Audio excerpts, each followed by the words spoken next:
My name is Era Suksi, and I am the director of SASAH, and it's a huge pleasure for me to welcome everybody and to give my thanks to you, the students, and to faculty and to the friends of SASAH for being with us this afternoon. I see the names in the attendees of some very good friends and some members of the advisory council and members of campus community, and it's just wonderful to see you here today.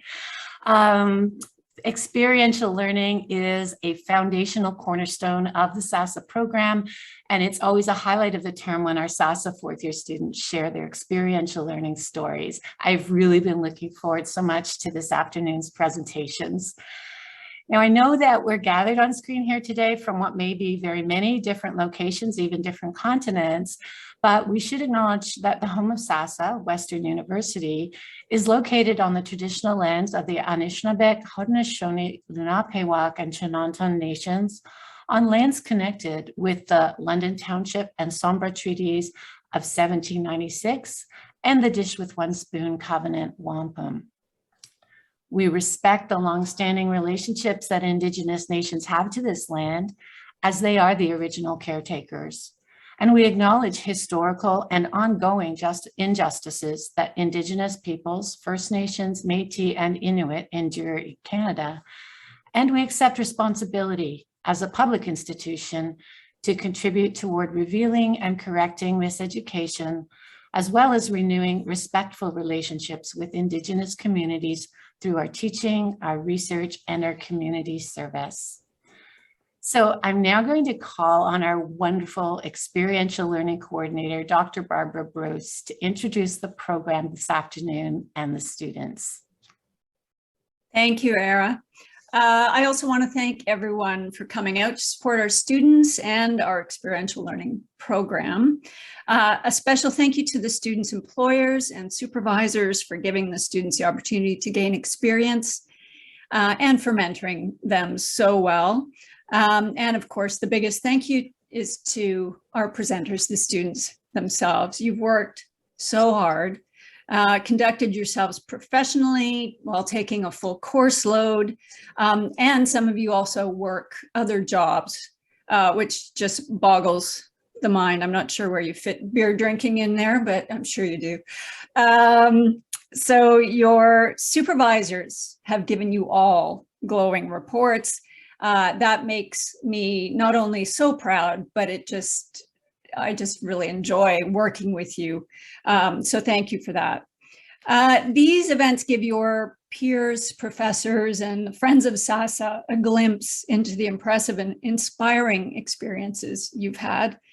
For most students, experiential learning is impactful, affecting a student's ideas about their career and academic paths and boosting their confidence in their abilities to move into postgraduate life. It's so gratifying to see students, especially arts and humanities students, realize that they have important transferable skills that will serve them well no matter what path they choose. I will remind everyone of the ground rules. Each student has 7 minutes to present. Jonathan will give you a warning via chat at the 6-minute mark if you are presenting on one experience, at the 7-minute mark if you're presenting on 2 experiences. For those students presenting on 1 experience, we'll give you about 30 seconds grace. For students presenting on 2, we'll give you a little longer, up to 2 minutes grace. And then we tackle you.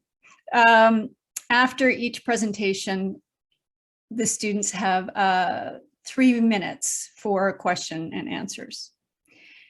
And with that, I will introduce our first presenter, and I'm delighted that she has been able to join us. I saw her show up there. Julia Albert is joining us today from St. Andrews, Scotland, where she's on a 1-year exchange. She's going to be presenting on her 2 experiences, the SASAH Communications Internship and the Power and Global Health Day 2020 Video Capsules Project. Julia. Thank you so much for that introduction. So I'll share my screen. So good to see everyone, actually. Let me just Share screen and present mode.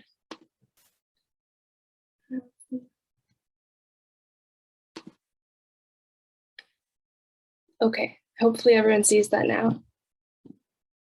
Perfect.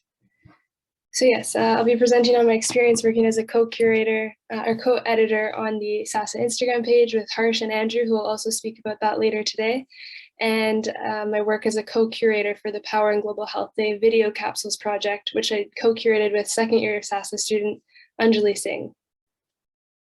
Just a little bit about me. So I'm majoring in SASAH as well as English language and literature, minoring in ethics, and doing a module in scholars electives, for which I've done research on the ethical dimensions of climate action, as well as more recently, how COVID-19 has affected young people and our perceptions of ourselves and the world around us. And I'm from White Rock, British Columbia.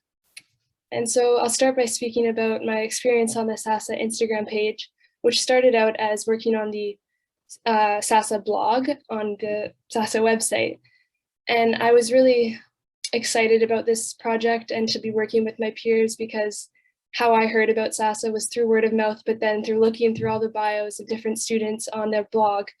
So I felt honored to create this vibrant, dynamic, authentic page that really spoke to the truth of SASAH students and the projects they're doing in and out of the classroom. And I think a lot of our success can be attributed to our communication and holding each other accountable. We would have bi-weekly meetings, and we created a rotating posting schedule where we would feature, I can change slides. Yeah, students, just why they got into SASAH and their favorite parts of the program, as well as the interesting projects and passion projects they were working on in and out of the classroom. So we'd have a SASAH spotlight and a student feature on Fridays. So that was, I think, tricky when things did go online. We weren't able to have our in-person meetings where we would bounce ideas off of each other, but Harsh and Andrew and I decided to have video calls, and we really used Zoom to its full extent and were able to stay in touch that way. And I think we all suffered by not seeing our peers in person and having that ability to really build on each other's ideas, which is what SASAH is all about. So I was thankful that the Instagram page allowed us somewhat to stay in contact and to maintain our camaraderie, as much as it wasn't as good as it was before. And now I'm going to speak about my work on the capsules project. So I found out about the project this summer after COVID broke out, and I was feeling quite hopeless and lost, and I wanted to look for some politician or some author that knew what to say and how to get through these tough times, these uncertain times of a global pandemic. And that was hard to find, but there was this opportunity to work with Western's Global Health Day Committee, who ended up being the most inspiring, kind-hearted, welcoming group of professors and students that I've met. And with Anjali Singh, we decided to make 8 video capsules where we interviewed professors from all different faculties at Western on issues of equity and ethics that had been exacerbated by the COVID-19 pandemic. And as much as this wasn't the be-all and end-all, just to have some sense of the progress being made and high-level thinkers that were trying to tackle these issues of inequity that the pandemic continues to perpetrate. And so with another member of the committee, I made follow-up questions, because we hope that these capsules will serve as something to spark discussion in classrooms and in the community for potentially pandemics that will continue to arise in the coming years and decades, which we know is inevitable. And we just hope that we don't lose the knowledge that we've gained and the systems that we've been able to put in place for the COVID-19 pandemic. And this was also, a lot of the work was done, all of the work was done via Zoom and online. So that was a challenge, but Anjali and I would have video calls kind of bi-weekly as well, just to stay in contact and make sure we were getting emails sent out to professors and keeping them on board with what we were up to, and making sure we didn't interfere. They were doing so much research and trying to teach classes from online, so we didn't want to take up too much of their time. And for the event itself, I was able to introduce the keynote speaker and ask a follow-up question. Dr. Samuel Wong, who spoke about the psychological and social impact of COVID-19. and just to manage the day itself, which was all held over Zoom and kind of keeping everyone on track. And I've been really fortunate to continue working with the Global Health Day Committee, and we just had our Global Health Day last week, and this year's theme was about climate change and health. And for that, I ended up running a blog competition. We had 28 submissions, students from undergrad and graduate programs who wrote about eco-anxiety, environmental mourning, land contamination, and drones, and many stressed social determinants of climate change's impacts and advocated for intersectoral, local, and global solutions. I also led an eco-anxiety cafe for the Global Health Day this year, which went quite well, and just to hear people who are equally concerned, if not more, about the climate and about our future. So my work with the experiential learning has really launched me to continue and to be involved in the community, and it's been nice to just stay in touch with the London community as well as Western's community, even while being abroad this year.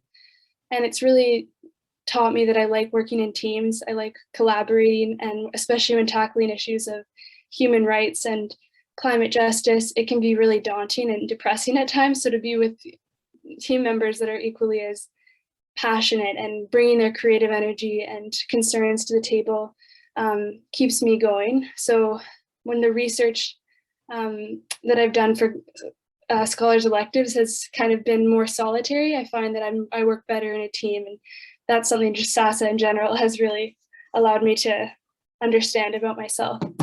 And that's where I'll end my presentation. Thank you so much for listening, and I'm happy to answer any questions anyone has.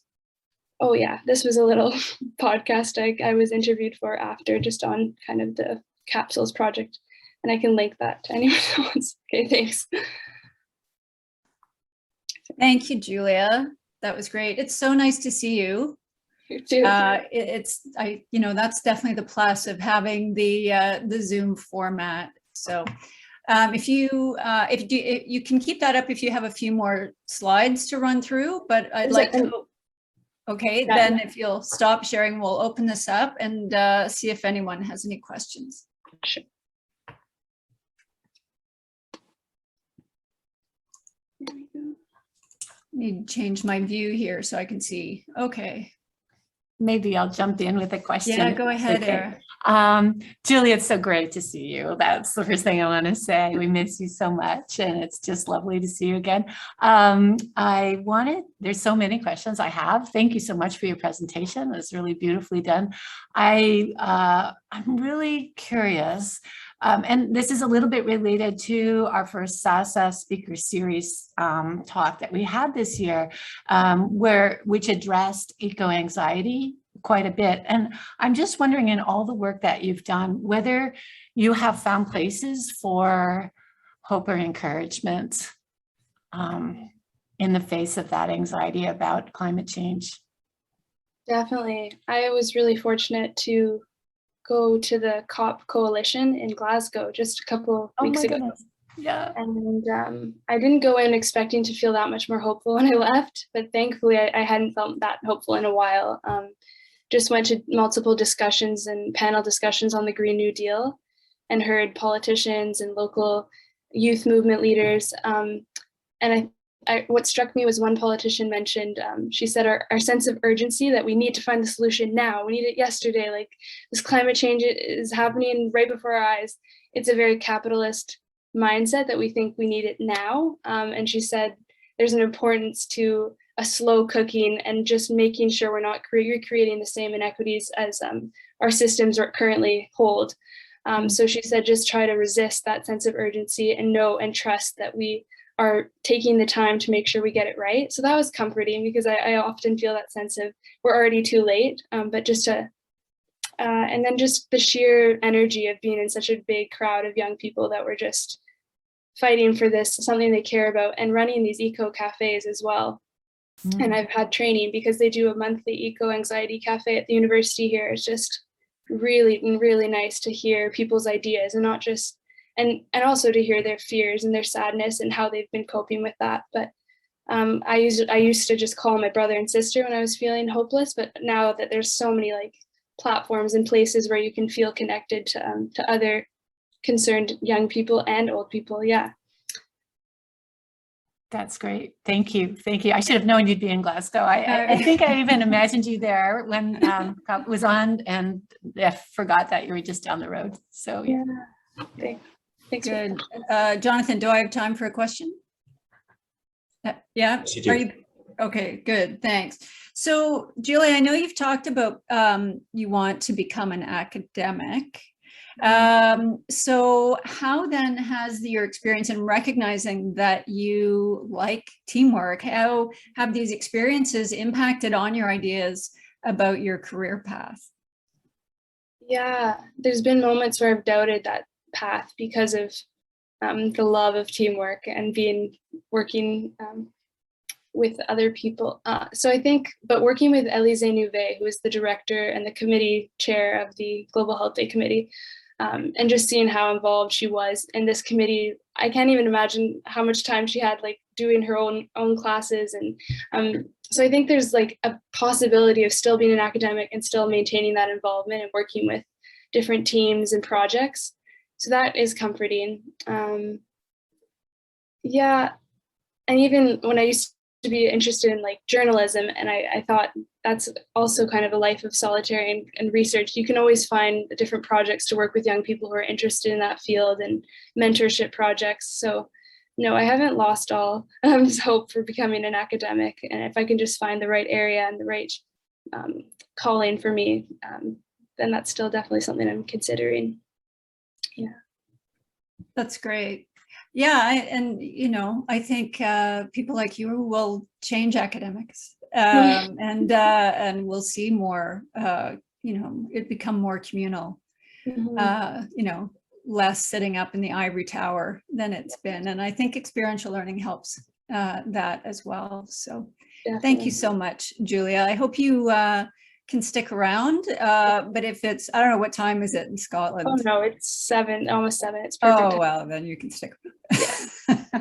Okay, so we'll move on to our second presenter, and that is Harsh Patankar, and he is going to be talking about his internships on the with the SASAH Instagram, and also with the Walrus. Yeah, sure. So let me just get my screen shared.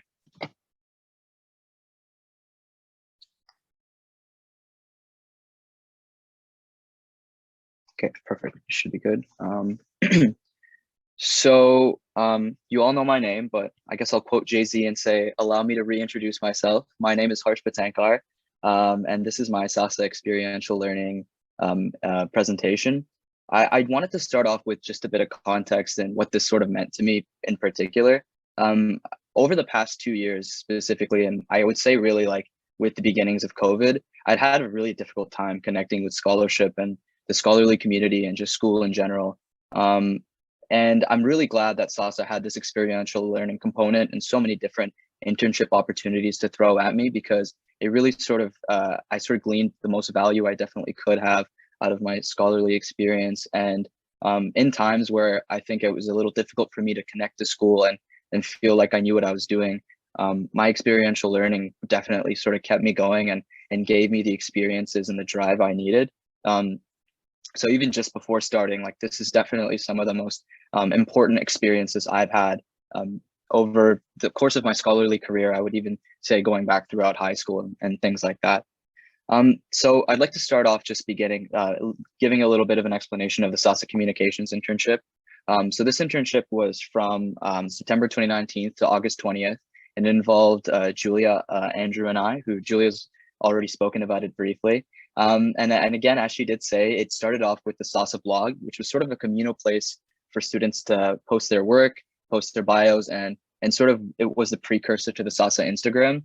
And I think it was really valuable that we worked on this, and we were at the beginning a little bit frustrated by it because we saw a path forward and we saw a vision for what we wanted this platform to sort of be. And as Julia said, the blog ended up not working out because of some technical failures.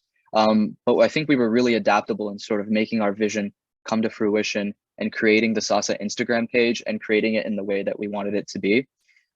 So we started off with these set of weekly posts that I think created a really good momentum and culture for what the page ended up becoming. I'm really proud of that because I think it ended up creating a lot of engagement with the students and sort of building the community and what the page is now. Overall, I'd say, however, like the thing I'm most proud of with the SASAH Instagram was creating these Instagram lives.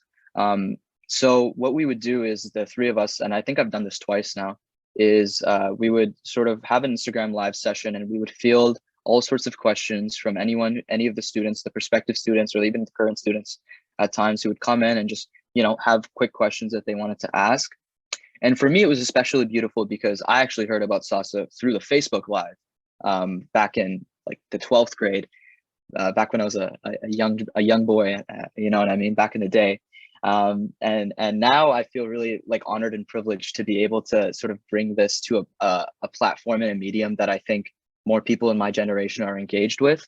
And I think it legitimately has helped a lot of people because I still recognize people from the Instagram Live in SASAH. Like I remember seeing Anjali Singh in the Instagram Live, and now she's second year SASAH. So it's like, it's truly was a beautiful thing. And I'm honored to be able to have been a part of that. And I hope one of those students who joined that live sort of feel the same way I do and carry these traditions forward. So then moving on, I just wanted to give a brief overview of exactly what I learned. The biggest thing I learned was basically adaptability, collaboration skills, and personal development. So in terms of my adaptability, like we had so many different circumstances that occurred over the course of these internships that I didn't really know like where we would go or what we'd do, but working with the group and sort of developing these collaboration skills along with this adaptability, I really felt like it changed me as a person. And personally, I really grew and evolved as a team worker, and I became someone who was able to ask for help more, like better, and rely on my teammates in a more substantial manner. Because if I didn't have Julie and I didn't have Andrew, I don't think this would have worked out to be such a success. And part of that was leaning on them when I needed to. So moving on, I had an internship with The Walrus, which is a magazine based in Toronto. And this internship was 4 months. So it went from January 2021 to April 2021.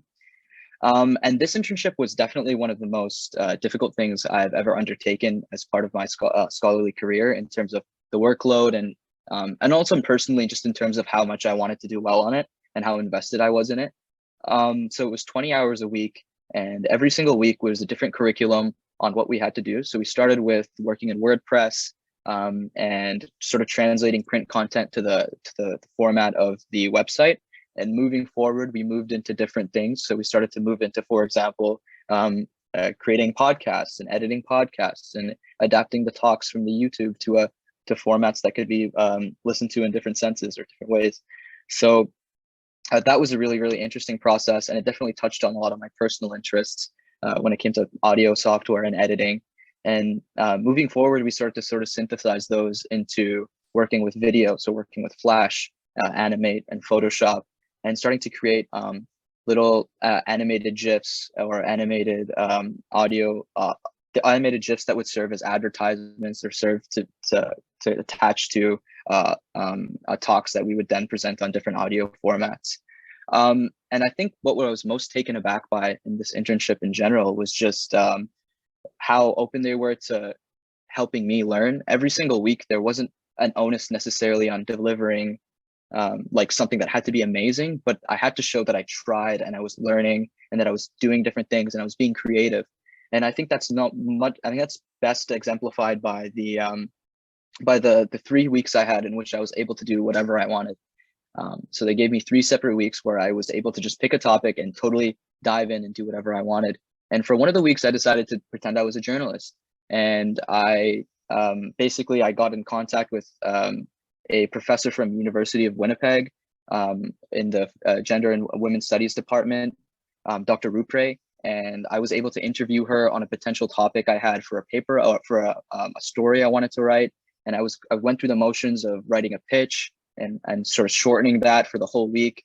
And while I discovered that I didn't necessarily want to be a journalist, it again sort of just reinforced how much this internship was for me and how much they wanted me to learn from it, which sort of takes me to my next slide. I think the most interesting thing I really learned about this internship, beyond the hard skills that I'll talk on later, is just like how the sausage is made in a corporate culture sort of sense.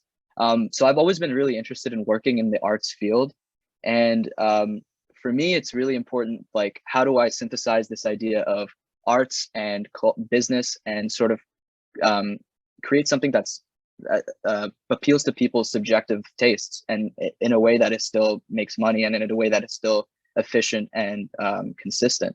And seeing how these things work in a very, very professional environment was really made me like want to work in this environment in the future, because it was a synthesis that I think I really gelled with just my personal lifestyle. And I think the biggest other thing I learned from this is the Adobe suite. So I remember like starting off the end of the week learning Photoshop. I couldn't open the program and use it without crashing. And now I'm very, very fluent in Photoshop. I like create my own personal art in Photoshop. And I've also like helped a lot of clubs around Western and just friends with graphic design stuff. So I think just like months and months beyond this internship, I'm still really, really like getting the material benefits from it. So that's another huge thing that I had to touch on. So I just wanted to say thank you, everybody, for staying here and listening to my presentation. I know because I spoke on two different things, it did go a little long, but again, I just want to appreciate everyone's attention. And I wanted to open the floor up to any questions if anyone wanted to ask me anything.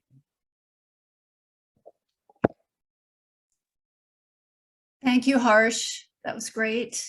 If you would, stop sharing your screen then, and we'll see. There we go. Okay. Are there any questions for Harsh? I'll jump in. Okay, Era. That's okay. I just love talking to these guys. I know. But Harsh, one of the things, I mean, thank you so much. It was a really good presentation and really interesting. And I'm learning so much about these placements as I come on into my role as director. It's really great for me to find out what you all are doing. I was fascinated by what you said about this being one of the most challenging aspects of elements in your academic career. And it was partly because you were really invested in doing well. And I'm just wondering if you could just say very briefly, what is it about the experiential learning assignment that makes you more invested than say, like writing a paper for a course or something like that? Yeah, I think I have definitely noticed that. And like, even with my recent internship at the Forest City Film Festival, like I like totally get like tunnel vision sometimes on like the internship stuff, and I just can kind of forget about school. I think it's because like I see who I'm directly beholden to, and I see that like my effort makes their life easier in a sense, if that makes any sense. Like the more effort I put in and like the better work I do, like the whole ecosystem runs smoother. And like, it's not just me who's like benefiting from this. Like sometimes when I feel like I write a paper and obviously you bet, I mean, to some degree, I hope that anyone that reads anything I write benefits from it. But it feels like I'm the only one that benefits from this grade. But like when I work in an environment, like a company environment or anything like that, and I do my job, it means like everyone else's job is just a little easier. And that makes me feel like fulfilled in a sense, really. That's great. Yeah. Great answer. Thank you. From the chat, Harsh, Paul Crossdale, just wondering, after your experience with the Walrus, what type of industry and career do you see yourself doing now? So I've been working a lot in digital marketing since, and working a lot on my Photoshop skills and professionalizing them essentially. So I've been looking towards that field in general. To the digital marketing field, and working within like SEO optimization, working in creating social media content, and generally just like working in digital marketing, I guess, is probably where I would like to end up. But I've just done an internship as well in at a film festival, and I think what I've found is pretty much anywhere in the artistic field is where I'm comfortable. So working within an organization that interacts with the arts in a meaningful level is what's important to me. In the bottom line. Great, Harsh. Thank you. One more question then, and we'll move on after that. From Siobhan Kelly, how did you find and get the internship with the Walrus? And would that be considered a half or a full credit towards your experiential learning? You and I might have to both Yeah, chime in on this, but go ahead. I think well, through Barb, and again, like I always I feel like I've said this so many times. I'm such a lazy person. I'm not the kind of person who's going to go out like search 1,000 hours on LinkedIn to find an internship. I'm so bad at that sort of stuff. But like, thankfully, I have Barb to like just blast me with all these amazing opportunities that I'm so grateful to have constantly. So this is all because of Barb. So thank you, Barb. And in terms of whether it was a half credit, so I think I might have done enough hours honestly for it to be a full credit, but it was a half credit in my circumstance because I had also just happened to already have done another half credit. Yeah. So yeah. Yeah, I think the Walrus has been, it was set up as a half credit internship, but you know, there's always negotiation room there. And unfortunately, the Walrus isn't offering internships in the winter term, but I'm already talking to them about summer options. So Siobhan, if you're interested, just hang in there and I'll let you know. Thank you so much, Harsh. That was great. Maybe I would just add a little shout out to Shelley Ambrose, one of the members of our advisory council who was the managing editor of the, I think I may not have her title correct, but she ran the Walrus for many years before she retired. And so she's been a huge champion and help to us. Yeah. Yes. And they're fantastic. They're staying connected with us, which is, we just appreciate so much. So. All right, we'll move on then to our third presenter, and that is Reese Berlin-Bromstein. She will be talking about her internships with the Walrus and Hive Media. Hello, okay, I'm just gonna set this up.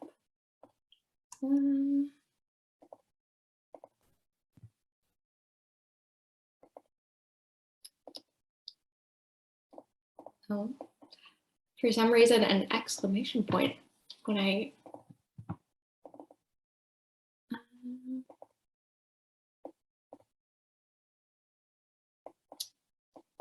let's see. Is it not working? No, it's like putting me into my settings to see. I think I just need to. Did you sign in with the link I sent or the link Melissa sent? The link Melissa sent, but I'm just setting it up now. I'm unlocking it. Okay. It wants me to quit and reopen. So maybe it's someone else go first and I will exit and rejoin. Okay. Yeah. So we'll move on and come back to you. Okay. Sorry. Okay. No, not a problem. This is the pleasure of live television. So, okay. Well then, Andrew, you're next, I guess. So you'll be presenting. Andrew will be presenting on his SASAH communications internship and his internship with Osborne Holdings. And just a shout out to Oliver Osborne, who's joined us today, which I'm just delighted about. And I have to say, it is because of Andrew that SASAH has an ongoing relationship with Osborne Holdings. So thank you very much, Andrew, and I can't wait to hear about it. Of course, let me just share my screen. Can we all see that? It's good? Great. All right, so today, hi, my name's Andrew. I'm a fourth year SASAH student. Today I'll be talking about my two experiential learning opportunities, the first of which is the SASAH communications internship, which I did alongside Julie and Harsh, who have already spoken about that today. And then secondly, I'll be talking about my Osborne Holdings internship as a copywriter. So going first into my communications internship with SASAH, this was a great experience for me, although it was hardly a straightforward experience.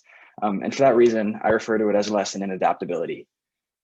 So even though we call it the SASAH communications internship today, there's actually a little bit of revisionist history there. When we started, we were actually blog editors running a WordPress site. But unfortunately, if you were to Google that WordPress site today or follow any links to it, you would actually just come across this, which is that Safari can't find the server. The blog is no longer active as a result of the technical difficulties that both Harsh and Julia mentioned. But when the blog shut down, there was inevitably a little bit of disappointment on our end, but I think we all rose to the occasion and decided to replace it with the SASAH Instagram page and sort of fill the void that was left by the now vanished SASAH blog.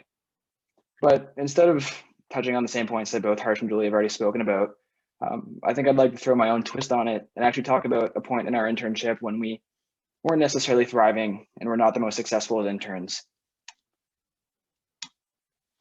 So to get into that, as we all know, in the spring of 2020, the COVID-19 pandemic began.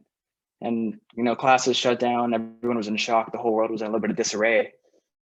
And I think I speak on behalf of the three of us that over the course of a month or two there, we really fell short of our responsibilities. We did manage to get a really great live Q&A up for incoming students, but beyond that, the posts were few and far between that summer.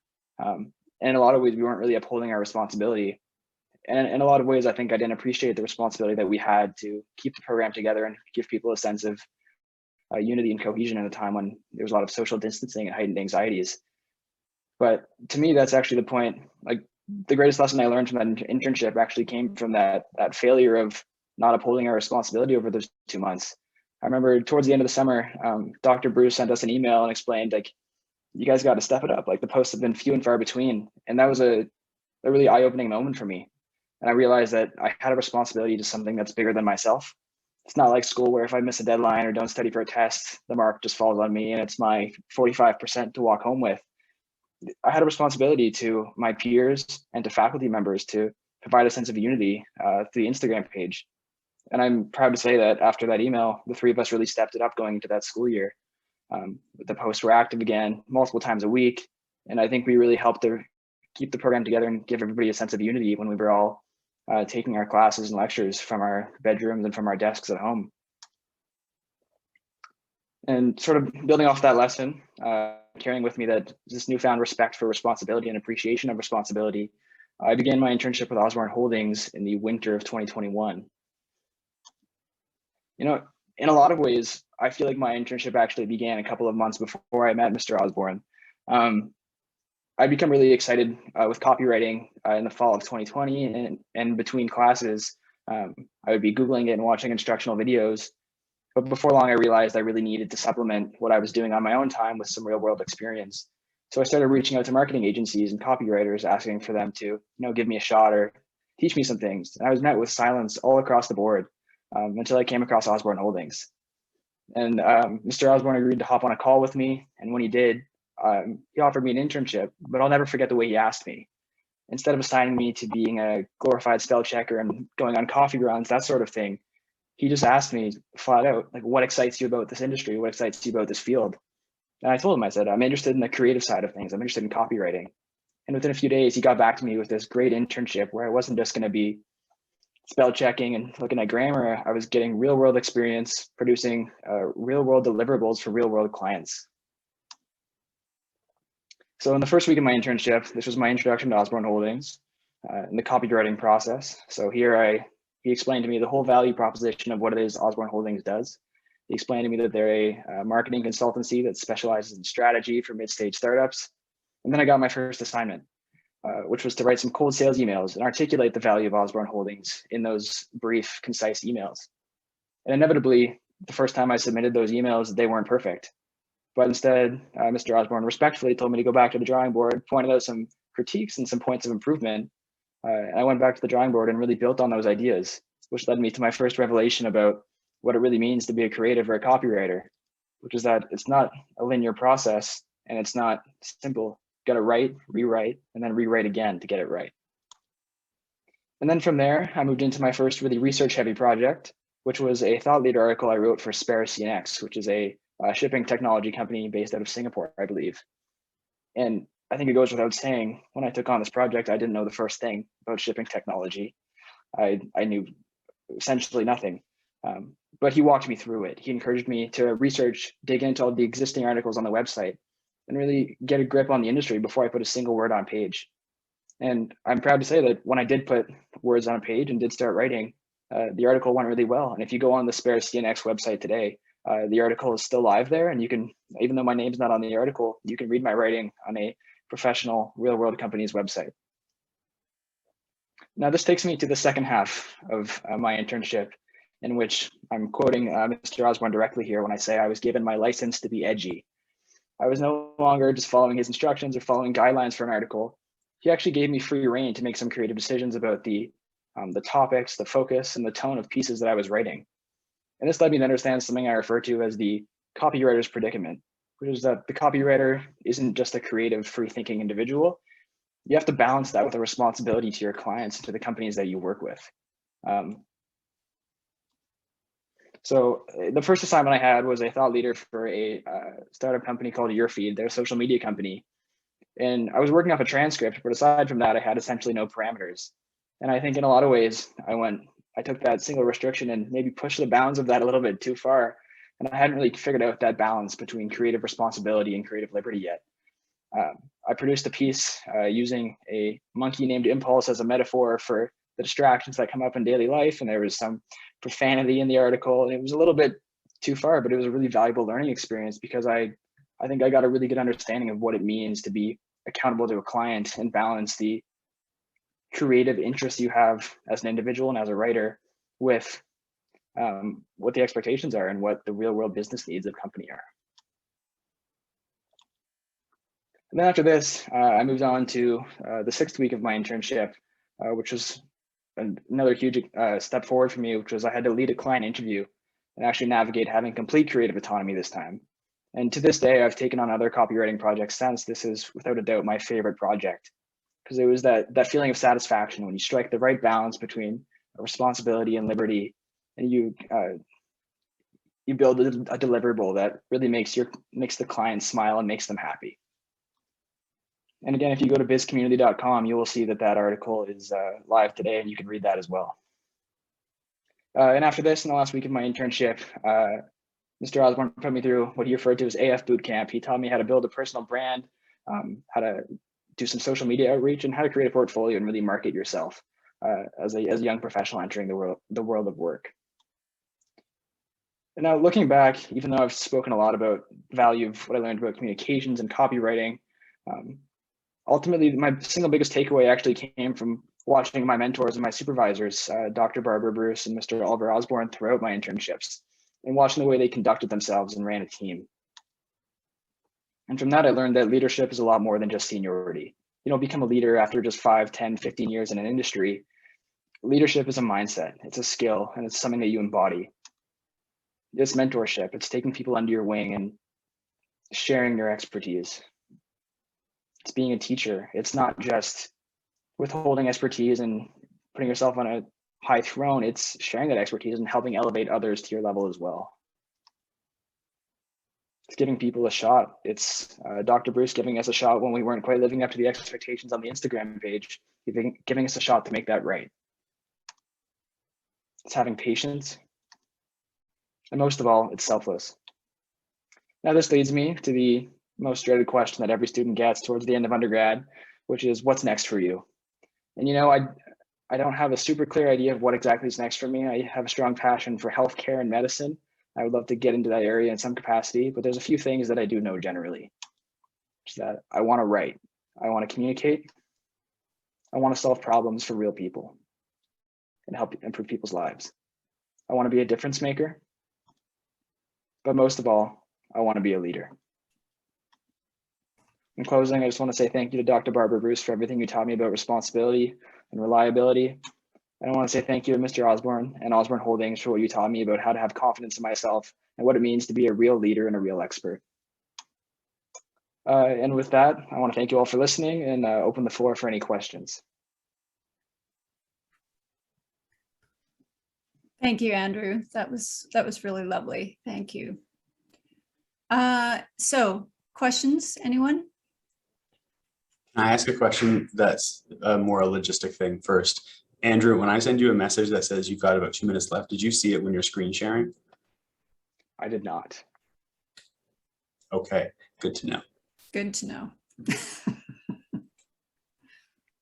Also, I did have a timer running beside me though, so I was a little bit on. I was keeping an eye on it just in case. I'll step in here. Actually, Bob Goff from Western International is here, and thank you, Bob, for coming today. he had actually posted a question for Harsh, but Andrew, I'll throw it over to you. What advice would you give students embarking on an experiential learning placement like Osborne Holdings to get the most out of it?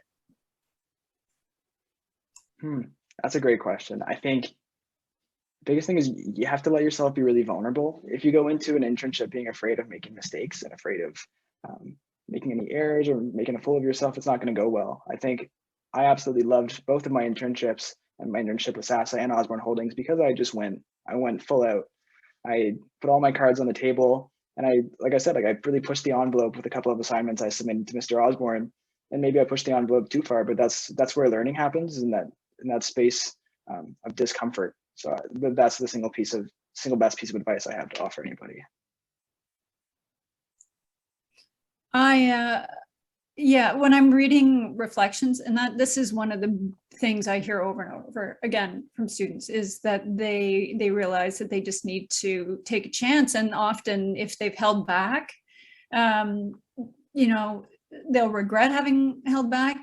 But most of them realize through the experience that, oh, wait, no one expects me to know everything, and that I am allowed to make mistakes. So I think that's great advice. Anyone have any other questions for Andrew?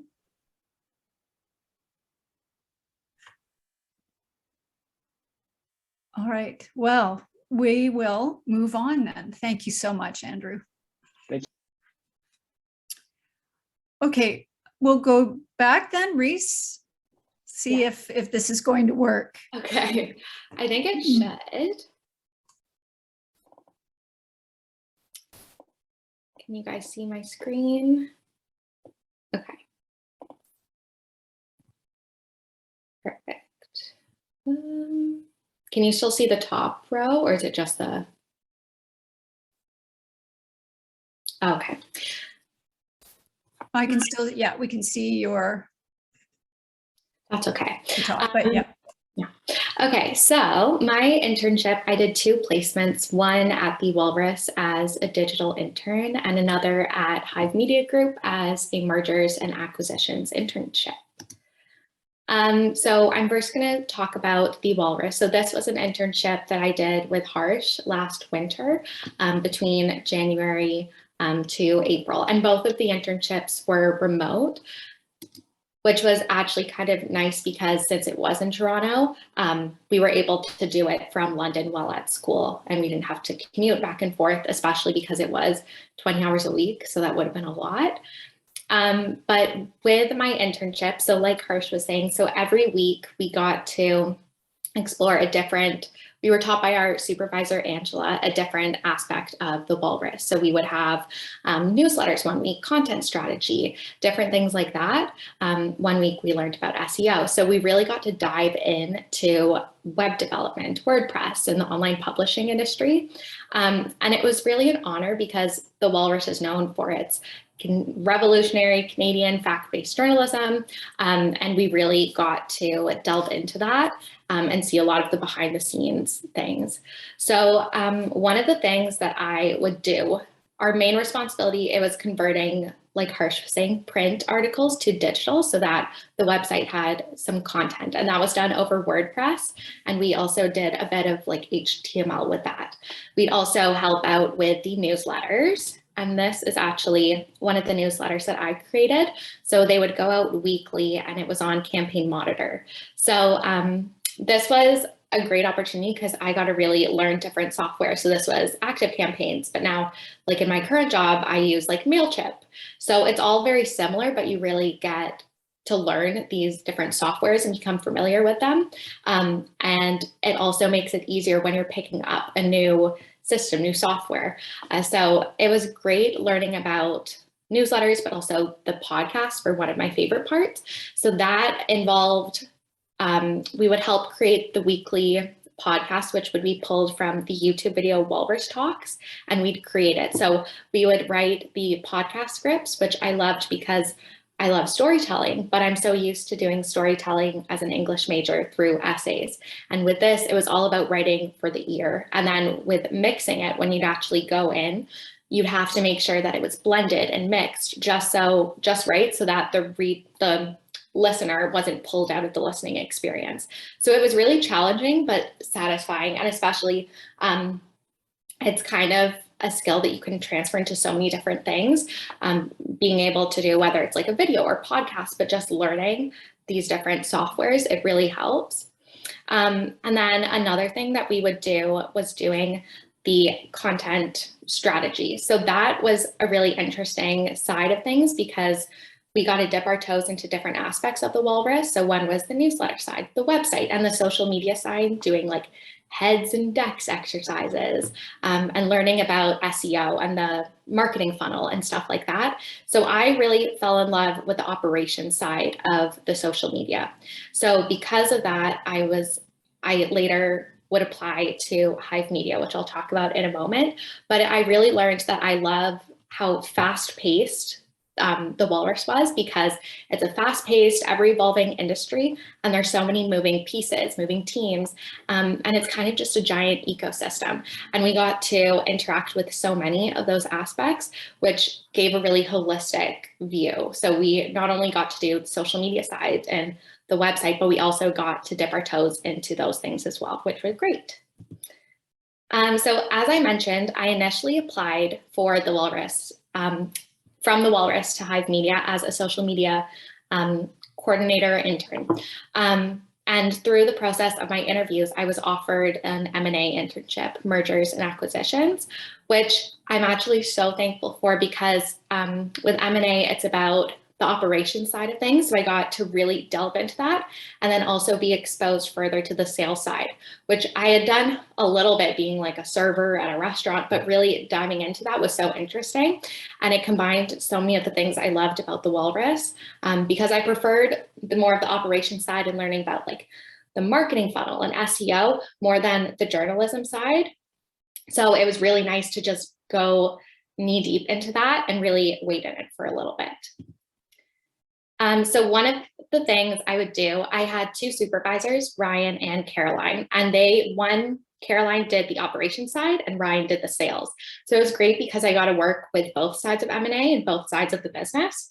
So usually I would start my week doing the sales side. So I would do sourcing leads, and I felt like Nancy Drew, like a secret agent with all of these little programs like What Runs and SimilarWeb, which I still have. They're free, anyone can get them. And it was great because I would look and see if there was different parameters and credentials, and have to make sure that the websites, the potential website acquisitions we would get, met all these requirements. So it was great because I was able to learn more, lean into a more like analytical side of looking at these things. And it was actually so nice because I also learned like Google Analytics more, which I've never really delved into. And it was so satisfying when I found an acquisition that was like potential, fit all the requirements. And then Ryan would take me along and be like, okay, this is the next step. And he would begin discussions and negotiating. So it was really cool doing that and so satisfying.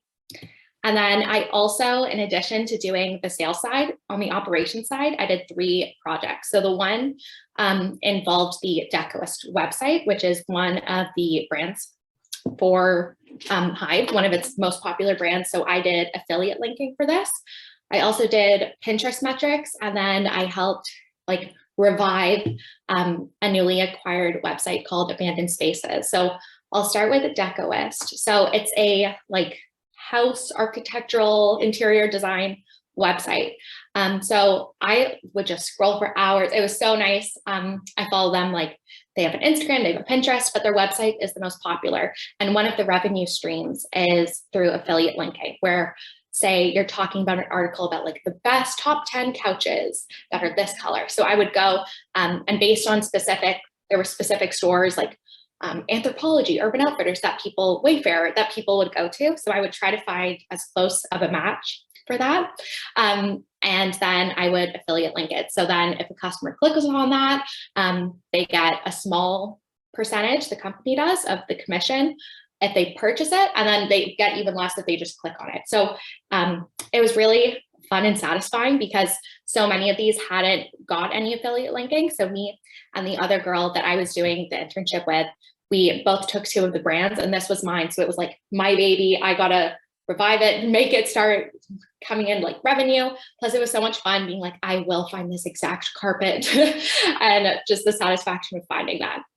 And then the other thing I did, it was for Decoist and also another brand called Man-Made DIY, and that was inputting Pinterest metrics. And this was on an Excel sheet. That was the most beautiful Excel sheet I've ever seen in my life. It had so many tabs. So I learned so much about using formulas in Excel and the different ways you can input these things, because essentially Pinterest doesn't have like Facebook analytics. It doesn't have that built in. So I'd have to manually do it, but it was really interesting seeing the different patterns, like, oh, if you post this time of the day, you get more, and all the things like that. So it was really interesting to explore that. And I learned so much about Excel through that. And then the other project I did, this was also my baby. This was called Abandoned Spaces. So it was a website that was newly acquired under this brand called Timera, which is like a history brand, and they have a bunch of small websites, and this is one of them. So it's like urban explorers and photographers that will capture photos of these abandoned places, like abandoned mansions, hospitals, castles, and they will put all of these like on the website, and then our journalists will write a story about it. But because they were all outsourced content and it was newly acquired, the person who was in charge of doing all the outreach left during the acquisition. So I got to take on this project, completely redo the outreach, the like tracking, everything like that. And I got it running again, and I got a few months of content for it. I believe it was, I did my internship May to June, and I got enough content to restart it and go until the end of September, which was so exciting. And it was also great because I felt Reese, like you're going to have to wrap up. You're over time. Oh, okay. Yeah, so it was just great. I got to have an impact and talk with people. The last thing, this was just our little company event. And it was on my 3rd day. It was very scary, but it was great. And somehow I got first place at the company escape room spaceship. Yeah, so I really loved my internship at Hive and the Walrus, and how I got to do operations with both, and I really fell in love with them. And yeah, I'll finish up because I'm over time. Thank you, Reese. I'll go to the Q&A for a question for you, and we'll just keep it to one question, I think. So Bob Goff writes, Reese, you noted with your remote internship with the Walrus in Toronto from London that not having the commute made it possible. So he has a 2-part question. 1, is there anything you feel that you missed out on not being on site in Toronto? Yes, for sure. Because it's really challenging doing meetings over Zoom, and we didn't get to interact as much as possible. Normally, I know with the internship, so it was Harsh and I and 2 other girls from Ryerson. So normally we would like have an office, like a cubicle, and get to work together all day, but we would just log on for our morning meetings, get our assignments, and kind of just do our own thing all day, which was nice because we had the flexibility. But at the same time, I think we could have been a lot closer if we didn't. I was lucky because Harsh and I were already close from SASAH. But I definitely think that was part of it, not getting to know the interns as much. Plus, a lot of the Walrus is like the experience of the building, and you get to like see the magazine printed and all of that. So I think there are parts we missed out on, but honestly, I wouldn't have been able to do it otherwise, because it was during the winter, during the school year. Okay, thank you. And, oh, there we go. It disappeared. Now, would you recommend SASAH build up remote internships even after COVID? Why or why not? I think the job I'm doing now is a hybrid approach, and I really like that, where you kind of get the best of both worlds. So you can experience a bit of the office culture, and you can have like company events in person, but you also get the luxury of the benefits of Zoom and how it can make things more efficient and easier. And especially, like, I'm sure if my like coworkers who would have children or something, it was so much easier because they could stay at home, especially when it was like in the middle of quarantine when everyone was homeschooled. But I think personally, I like the idea going forward of a hybrid approach, or in person, because Zoom will help. I love it, but at the same time, now that classes are back in person, I really did not realize how much I missed it. Thank you, Reese. Okay, we will move on then.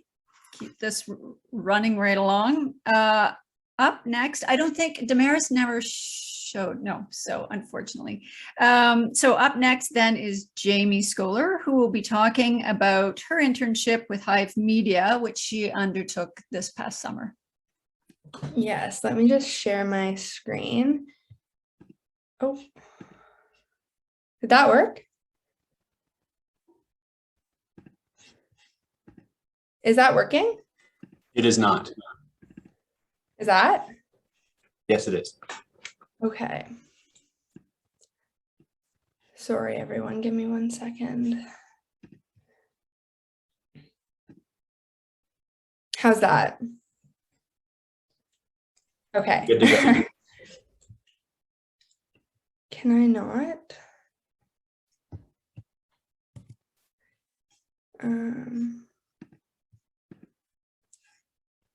It won't.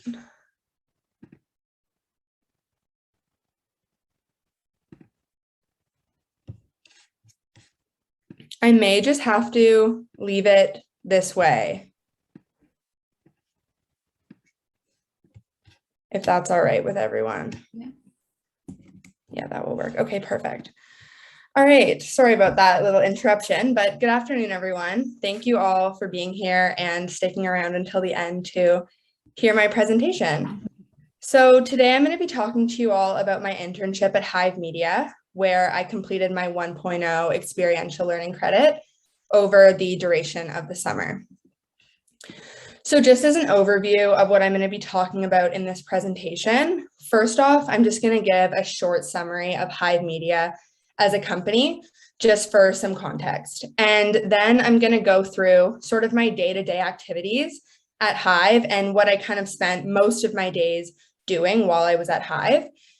And sort of within that, I plan to have a discussion about some of my target outcomes, the goals that were set in place for me, and then how I achieved and sort of measured these goals and targets set for me. And then finally, I'm just going to briefly share some of my key takeaways from the experience now that I've been out of it for about 3 months. So Hive Media is a business that deals with the science of publishing. So in that, they sort of mean that they take a technology-based approach to the world of publishing. And as an art student who is really interested in writing and creativity, but is also sort of inundated with technology constantly, and also someone that has this hyper awareness of technology's presence, I really wanted to explore an opportunity in a more technological realm than I had been able to in the past. So Hive really tries to hone in on the user experience in order to promote engagement. And that was sort of a key factor of what I was doing and the team I was on, which was the distribution and social team. My team looked a lot at engagement levels and then sort of strategically altered their course of action in order to really create an optimized landscape in which they would put out their content. So with regards to sort of my day-to-day tasks, I was responsible for posting on 4 main accounts. I had some other tasks as well, but I feel like these have the most tangible outcomes. So I'm just going to choose to talk about those 4. So the 4 that I'm going to be talking to you about today are Cute Emergency, Female Pains, Decoist, and Explored Planet. So I really worked with my supervisor at the time, John, to find patterns about what performed well and what didn't. And from that, we sort of created a strategy that really informed how I moved forward with the accounts that I was managing over the duration of my time at Hive. Okay, so the first account that I'm going to be talking about that I managed was Decoist. So like Reese said, this had a multi-account platform and I managed the Instagram. So it was sort of in the earlier stages of takeoff and a little bit less established. So because of this, I would usually source images and locations from a program called Unsplash, or I would cross-post from originally existing posts using a 3-month recycle period, which is a common strategy employed at Hive. And the goal for this account was really appealing to the consistent consumer of this account. So our main demographic, which I established through Google Analytics, another commonly used program in my department, was females between 25 and 35, usually those kind of dreaming of their next home or project. And this demographic was really important for me to know, and it was definitely something that I kept high in mind when curating my posts and my captions. So the next account that I managed was Explored Planet, and as the name suggests, it was really a travel and exploration account. And here, what I was really trying to do in terms of my goal was trying to align my post with sort of this like National Geographic vibe and sort of grow our viewership through catch-all of the Nat Geo viewer. And I think that we were pretty effective at that, and it's definitely growing as an Instagram. So then moving on to Facebook, Female Pains was one of the most demanding posting schedules I had. It required 4 posts a day, 2 link posts and 2 just regular posts. So that was definitely a goal that was very time consuming in terms of that project. So right when I took on this project, my main goal was really to increase the audience to this page, as well as stimulate link clicks on the link posts. So that was sort of a unique goal that I didn't have in my other projects. So this account was very unique in that it was somewhat of an offshoot from one of Hive's largest accounts. This is why I'm single. So with that in mind, I was sort of using the same strategy of the large account in order to try to stimulate growth of this smaller account. And that was a very successful strategy that me and another colleague, Ashley, worked on. And usually how I would sort of take on this goal is to sort of take the top performers off of This Is Why I'm Single and then put my own spin on it in order to cater to the specific audience and demographic of Female Pains. And so in order to do this, I would usually select articles from This Is Why I'm Single that I really felt were in line with the brand of Female Pains, but then sort of write the captions in a way that was different and very engaging and thought-provoking and had the potential to really increase engagement in the comments while simultaneously avoiding any sort of clickbait, because Facebook is really hypersensitive to that. And then finally is Cute Emergency, which is another Facebook page that I managed. And in my opinion, was one of the main sources of growth that I felt I really had a tangible contribution in, which made it sort of uniquely rewarding from the other projects that I was working on. This account had kind of been abandoned and had gone without posts for quite a while. But at the same time, we still had a lot of unused content from user submissions, and also somehow still had retained a lot of users despite the inactivity. So it was kind of a really unique opportunity to have a revival of this account, and it was really rewarding to take on that. With that said, I had a great deal of success on this account. We had a lot of really high engagement and actually multiple viral posts. The posts were also not only getting a lot of traction and views, but the comment section was also really active, which is sort of unique on like a pets page. And then after about a month of posting, I grew to really know the audience and even just learn small things about that demographic, like that they really responded well to corgis and just things like that. So that kind of made it a lot easier to please them and find posts and links that they would enjoy and allow me to really achieve my goal while also kind of engaging weirdly in this sort of subset of a community, which was really cool.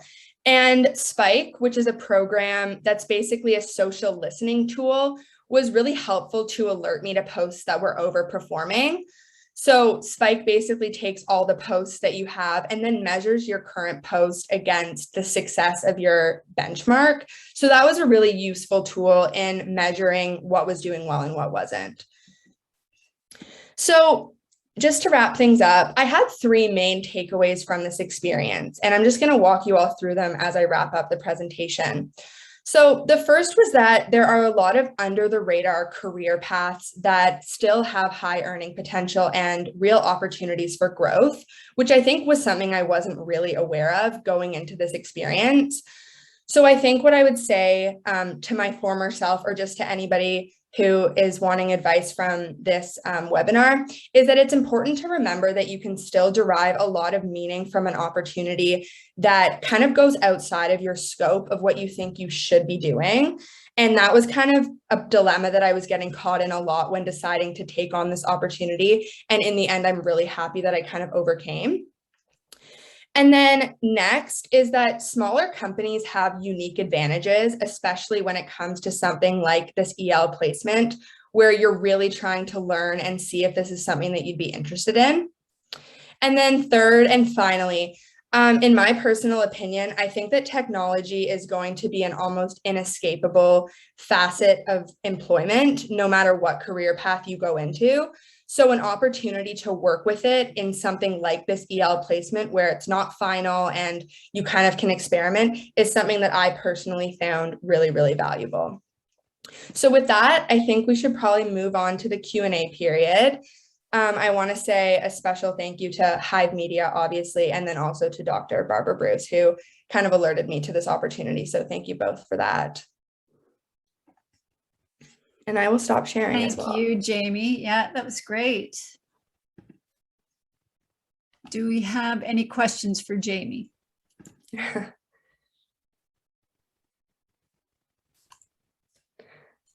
Thank you, Denise. That's really sweet of you. I saw something from Anne-Marie. Where was that? I'm going to do the same for Anne-Marie's question in the chat that she had for Reese and we didn't get to. So Jamie, I'm going to throw this to you. What are some of your existing strengths that these internships really highlighted for you? I think probably a strength, once I had overcome the initial sort of scariness of taking on an internship that wasn't in line with my long-term plan necessarily, is that once I had kind of accepted that, I was really willing to learn and sort of adapt my skill set in this sort of unique virtual internship environment. So that's another, I think, really important piece of advice. And I kind of wish I had taken this sooner in my internship. I think it probably would have heightened the value if I had just really leaned in and been like, even if this isn't exactly in line with what you're wanting to do, there's still really key takeaways that you can get that will be transferable to anything. And so I think once I accepted that and sort of allowed my strength of adaptability to kind of shine through, I was really able to enhance my experience. So I think the adaptability strength and just sort of working through challenges are probably strengths that I feel like were exemplified in this internship. Yes, that's important. It's so important. Yeah, great. Thank you, Jamie. You're welcome. Thank you, everyone. Okay, we'll move on then to our second last presenter. Evelyn Watson is going to present on her internship with Impressive PR, a public relations firm in the UK. I want to note that Evelyn is the first ever intern at Impressive PR to be offered a paid position after her internship. And so she's working for them now part-time as she completes her 4th year. So Evelyn. Thank I you. hope I didn't steal your thunder. No, that's okay. I am going to try to speak as loud as possible. I am a little bit sick, but I hope you can all hear me well. Let's share my screen. Can you see that? Yes, we're good? Okay, amazing. So hi, everyone. For those of you who don't know, I'm Evelyn, and I'm going to talk about my internship that I completed this past summer for my SASAH experiential learning requirement, and it was 1.0. So well, my internship is one big one. So the past summer, I got the chance of doing my internship credit with the UK-based PR company, Impressive PR. So they are a PR company they do musicians, actors, comedians, authors, podcasters, so much more. We did an award show. So I found this internship opportunity actually through Western International. I was originally supposed to go to England to do my internship in 2020. Obviously, my plans got a little bit spoiled by COVID, but I did get the chance to do it remotely this past summer. And I did it through Absolute Internships. So that's like an internship program partnered with Western International. yeah, so I had a really invaluable experience. As you can tell, I still work for them, so I loved it so much. But I will get into a little bit of my responsibilities as a PR assistant. Let's see if, okay, perfect. So I completed many different daily and weekly tasks throughout my internship, such as managing listings, emailing clients. I managed Impressive's website and their social medias. I created media kits for their brands and clients, and I did many other things. All those things were kind of in an effort um, of gaining media coverage. So that's like obviously what they're most focused on. And then also at the beginning of my internship, I was tasked with one main project that what I would be responsible for over the course of my 2 months there, or 12 weeks, sorry, a little bit more. So that was creating an entertainment magazine for them, so a separate website, and then I would later be writing for it. So I'll speak a little bit about these responsibilities more in depth later in my presentation, but I thought that I would speak a little bit about the working environment. Oh, I went too far. So I thought that building relationships while working a remote position was going to be really hard for me, and I was really nervous. But I actually had the most amazing supervisor, Helen. She was amazing, and she really put in a lot of effort to connect me with her and the rest of their team. And Impressive is actually run by 5, I think maybe 6 now women. So that was a really really amazing experience for me to get to be a part of that community.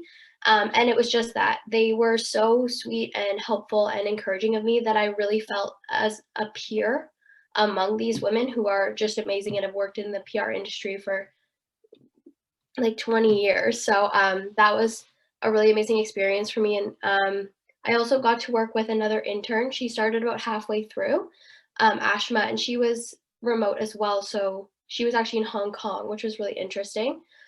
And we got to do a lot of our projects together, but I also got to teach her a little bit because I was a month in, and Impressive actually did such an amazing job teaching me that I got to take the skills that they had fostered in me and impart them on someone else. So that was really valuable for me. Okay, so I had 3 main kind of goals and results that came out of this this internship. Obviously, there was so much that I did, but PR is very immediate. So it would be like a listing or a post or this or that, and then it would kind of move on because it's very in the moment. So these are kind of the long-standing things that I want to recognize. So that was the PR webinar series that I helped to create, some client coverage and press kits that I'm going to go over, and then the Entertainment Now website. So the webinar series consisted of 7 webinars. It was funded by the Arts Council of England, and they all focused on teaching a different aspect of webinars, or a different aspect of PR. So we had some that just went over the PR, like behind the scenes of PR at the Edinburgh Fringe Comedy Festival. And then we had one's masterclass on local PR for smaller acts who are just trying to get some notoriety in their own towns. So my responsibility on these projects was creating visual presentations and then compiling all of the visual and audio content into a presentation that was then streamed in a webinar before the Q&A. And then I also worked on the social media end of that and the event listing and ticketing. So that was my job to kind of get the news of the webinar out there every time to gain a larger audience. Yeah, and then I have some information, some examples here of the client coverage I would get for them, and then press kits. So the first one is an example of local media. So this is one of our clients, Just the Tonic comedy shindig series. So it was like a show or a series of comedy shows going around the UK. So Life Up North is a publication that is just focused on the northern part of England.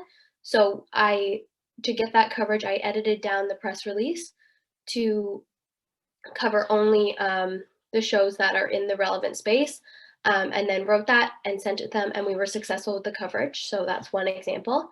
And then more of a national or wider spread example of media coverage was Authority magazine. So one of our clients Eva. She's a spiritual healer, and she does a podcast for,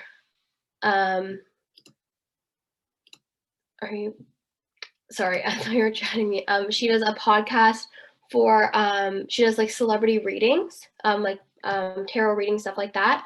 So I pitched to the magazine by myself with the information I had. They came back and said that they were interested in doing a story on Eva. So then I worked with Eva to get all the information that they needed, and we sent that off to them, and then they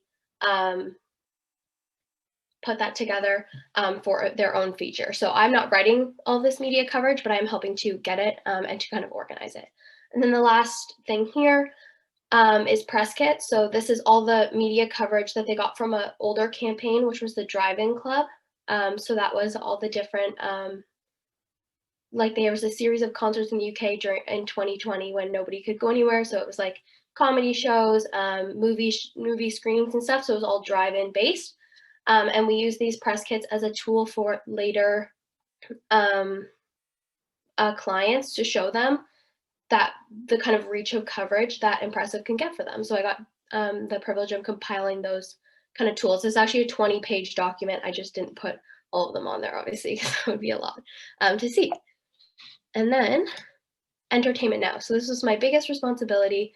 I started with an empty WordPress page, and I made a logo, and with a lot of collaboration and a lot of hard work over the entire span of my internship, I got the chance to finish it, and it's up and running now. I think I'm running out of time, so I don't want to go too much longer, but yeah, so it's up and running now. I'm still writing for them, and I edit and manage the website. So we do have a few different writers.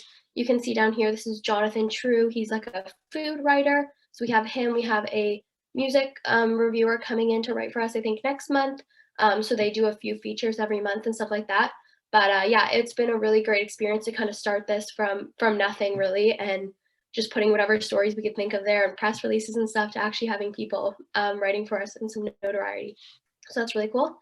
And then, yeah, I just truly gained so much knowledge and insight from a whole new industry during the course of my internship. And I just think that I was able to use all that I've learned at Western and adapt that to a professional capacity.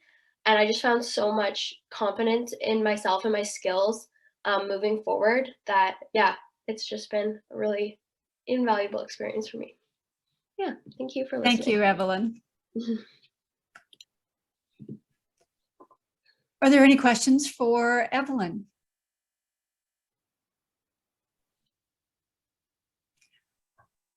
Well, I have one. So Evelyn, can you explain just a bit about the Western International and the Atlas and how people can go about? Yeah, so I applied, obviously the first time I applied was to actually go abroad. So that was like a 2-month experience. You get to live like in housing with other interns. But so the way you apply I applied in January, I think, and Absolute internships, they have internship placements in Paris, Hong Kong. There's like Barcelona, so many different places. So I chose London, UK, and then they guarantee you, if you get in to the internship program, they guarantee you an internship in the industry that you chose. So I chose publishing, so public relations falls under publishing. So I actually, the first time around, I interviewed with one company. It was like a small publishing company, and I got that one, and I deferred a year, and unfortunately that company actually went under. So I did not, so I re-interviewed, and I interviewed with a few companies the second time around, like last winter. And then I chose Impressive because I just interviewed with like all of them in one Zoom, which was very intimidating, but they were so amazing and so sweet. So I just knew that I was really going to fit in there. And immediately they were like, oh, we want to teach you so much instead of just like, you're going to do menial tasks and stuff. So that was, yeah. So then you just apply, or you choose the placement that you want, and then, yeah, you get to go. If you do. Thank you. Yeah, no worries. Era, did you have a quick question? That's all right. All right. Well, thank you so much, Evelyn. Thank you. We will move on to our last presenter today. Certainly not least, Denise Zhu, who is presenting on her internship with Allied Global Marketing. Awesome. Thank you for introducing me. Let's hope the screen share works. Oh, wrong slide. Okay. Does everybody see the screen? Fantastic. I just need to get rid of all these little floating panels.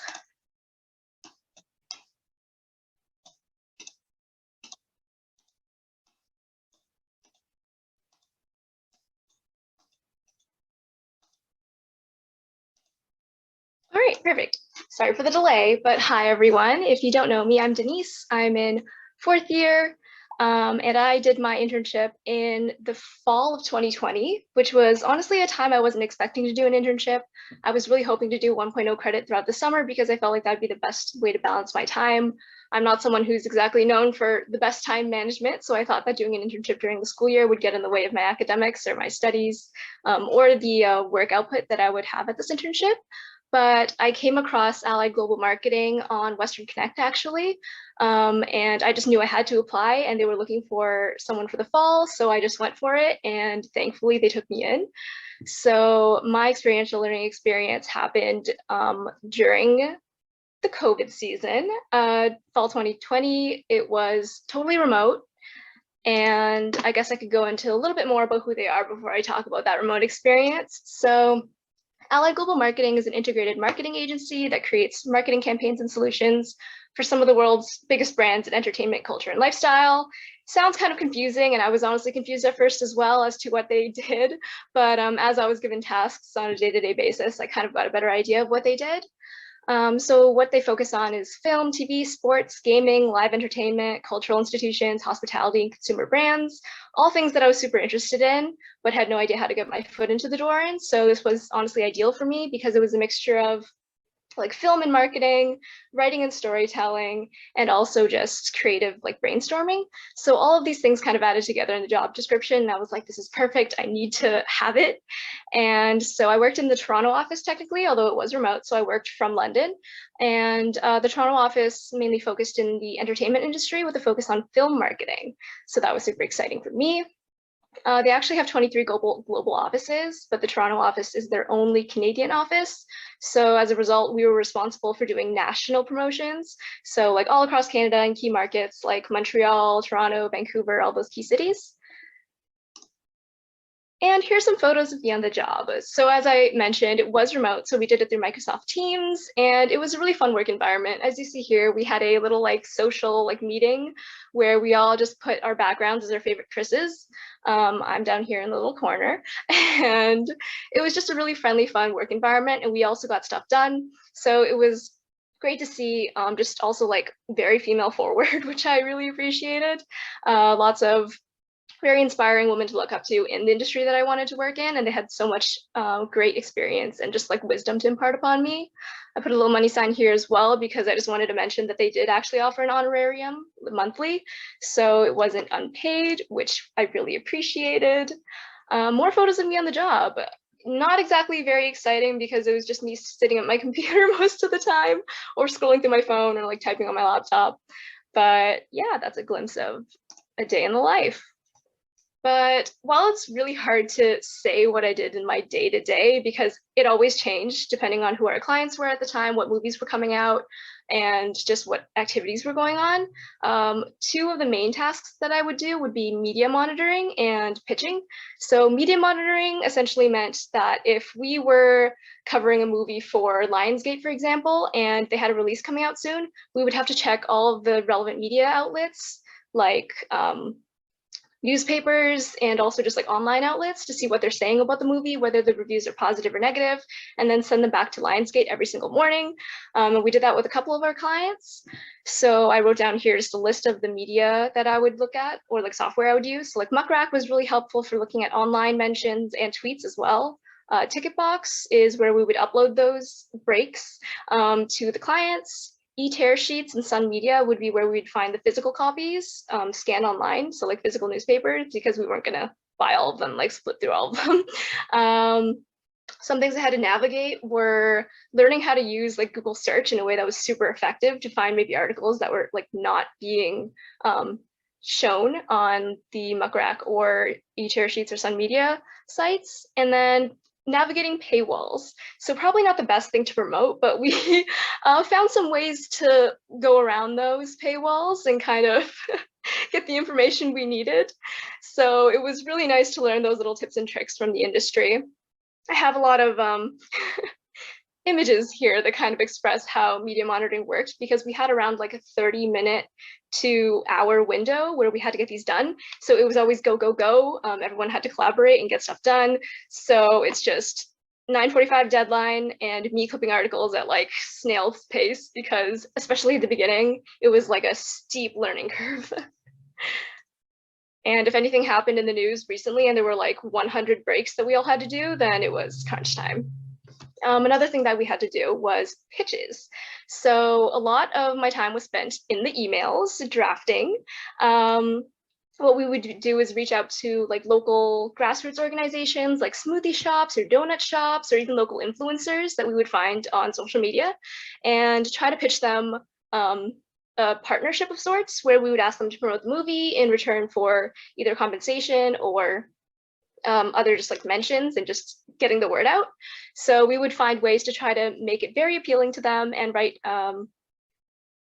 these pitches so that it would appeal to them. And so through this, I learned how to write very concisely, personalized messages. So like really looking through their content and trying to find like something that really calls to them to make the content relevant for them, make it conversational, always follow up. I never used to do that, answer emails. Like if I saw a okay, I'd be like, okay. But nowadays I would respond to that with a thanks. Inline images over attachments, just like getting eyes to check emails, which was always super helpful.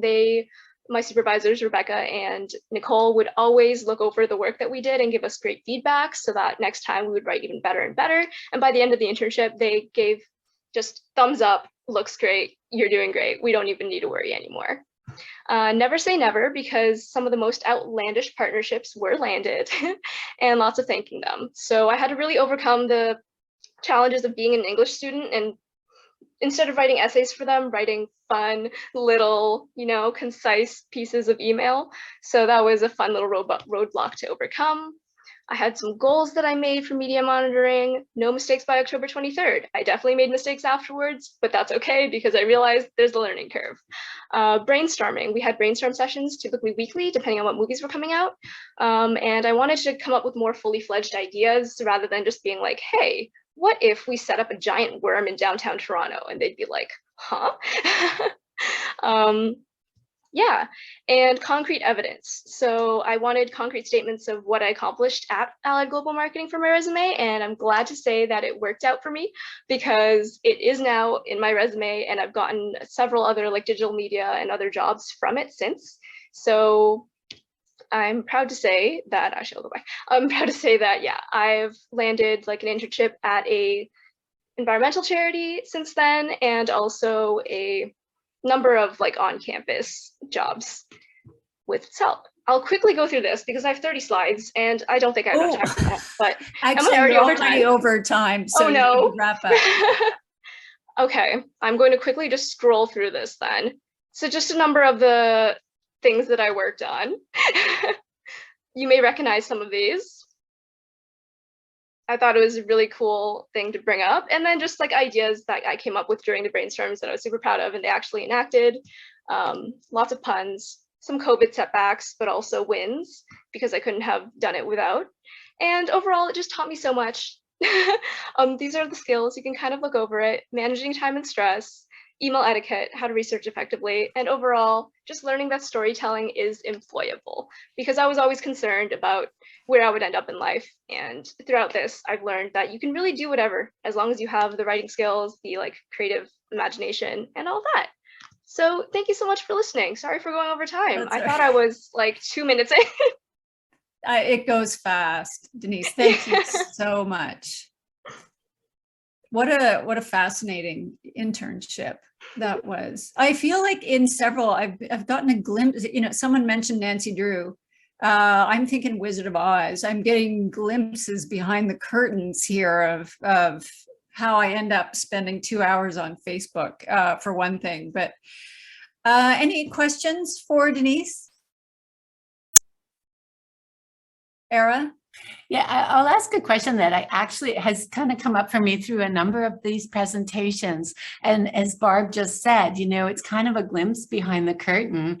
And I would just love, so I'll ask you, Denise, to address the question, but I think of myself as a pretty passive consumer of social media and PR and all the rest of it. But after working in these internships, you must be reading the world differently. Is that true? Like, I'm just curious about your own, you're reading PR campaigns more actively, more critically, more, oh yeah, I see what they did there kind of thing. Is that the case? That is most definitely the case. We did a lot of market research for like different age groups and demographics and things. And I felt like I was kind of manipulating people sometimes, but in like sort of a good way, kind of capitalist way. But yeah, so it was just kind of nice to know what people wanted and kind of cater to that, and seeing the reactions, especially on social media, where people are like, this is so cool, Wonder Woman themed donuts. Like, how interesting, because I would have just normally seen that and been like, oh, how cool, and not thought twice about it. But now I'm like, this is very, very purposeful. Like, they have so much thinking and approval processes behind this, and it's just like a lot of collaboration from a lot of minds to bring these ideas together. So I find it very interesting, and yet very like scary at the same time, how we're being monitored in this way. But I mean, it's very cool to be behind the scenes and have that power. Thanks. So is this a career path you would want to continue on, or are you maybe go another route? Denise.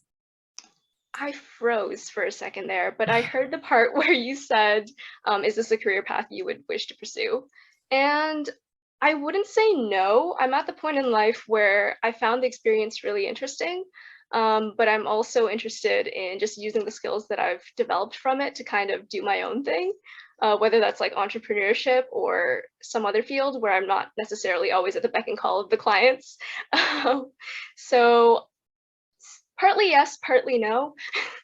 The film industry is something I definitely want to get into, and all of the writing and brainstorming, like creative aspects of it, I really enjoyed. So I think I would take like pieces of it and also perhaps leave pieces of it behind if I could. Yeah, thank you. And the fast pace, how do you feel about that? Is that something you'd keep or leave? Oh, are you still? You're freezing up. You're muted. There you are. Yes. How much did you all hear? Nothing. Oh no.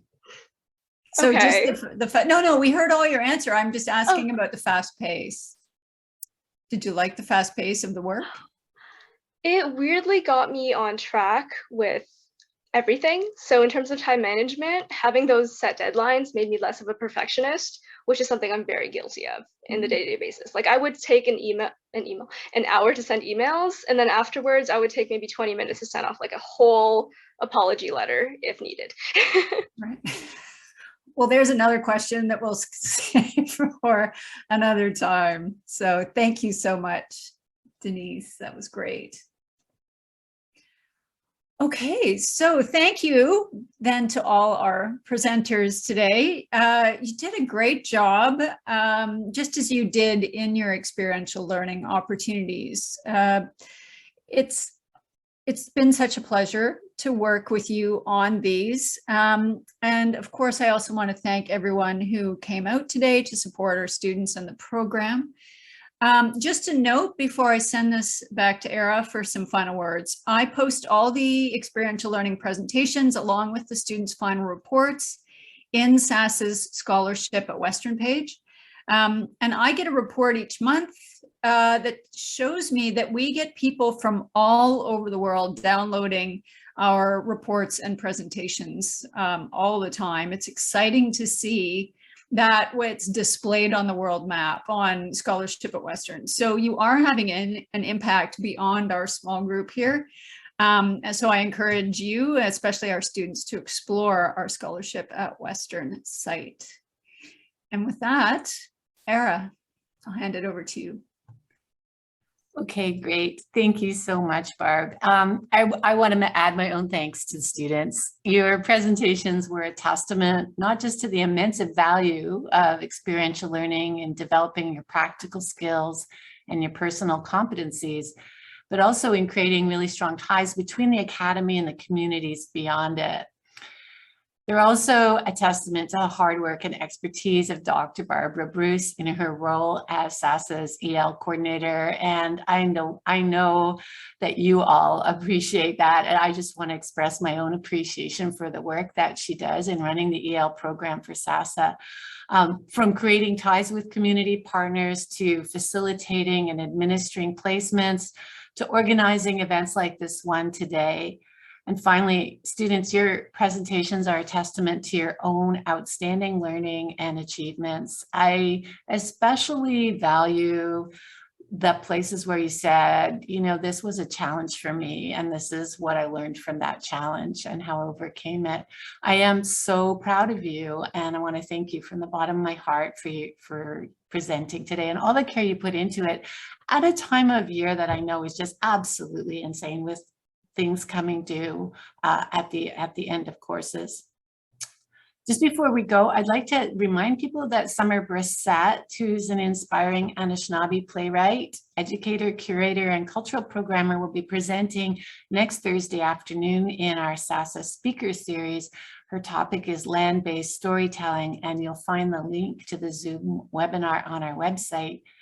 And I think with that, we'll say thanks again to everyone for being with us. Thank you to our guests. It's delightful to see your names in our participants list. Really appreciate your support and attention. And goodbye for now, and we hope to see you all again really soon. Thank you, everyone.